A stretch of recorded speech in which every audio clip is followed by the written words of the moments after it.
My one hope today is that I can be a source of some inspiration. I'm going to address my remarks to anybody who's ever felt inferior or felt disadvantaged, felt screwed by life. This is a speech for the quad.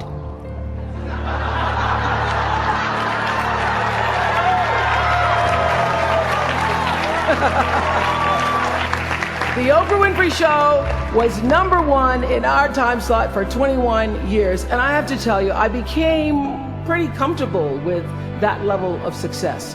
But a few years ago, I decided, as you will at some point, that it was time to recalculate, find new territory, break new ground. So I ended the show and launched OWN, the Oprah Winfrey Network. The initials just worked out for me. So 1 year later, after launching OWN, nearly every media outlet had proclaimed that my new venture was a flop. Not just a flop, but a big, bold flop, they call it. This time last year, the worst period in my professional life. I was stressed and I was frustrated, and quite frankly, I was embarrassed. And I started thinking about when the morning might come, because at the time I thought I was stuck in a hole. And the words came to me, trouble don't last always, from that hymn. This too shall pass. It doesn't matter how far you might rise. At some point, you are bound to stumble, because if you're constantly doing what we do, raising the bar, if you are constantly pushing yourself higher, the law of averages, not to mention the myth of Icarus, predicts that you will at some point fall. And when you do, I want you to know this, remember this, there is no such thing as failure. Failure is just life trying to move us in another direction. Now, when you're down there in a hole, it looks like failure. So this past year, I had to spoon feed those words to myself. And when you're down in the hole, when that moment comes, it's really okay to feel bad for a little while.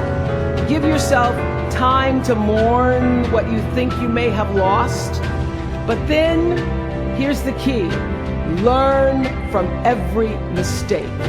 Because every experience, encounter, and particularly your mistakes are there to teach you and force you into being more of who you are. And then figure out what is the next right move. The challenge of life, I have found, is to build a resume that doesn't simply tell a story about what you want to be, but it's a story about who you want to be. It's a resume that doesn't just tell a story about what you want to accomplish, but why.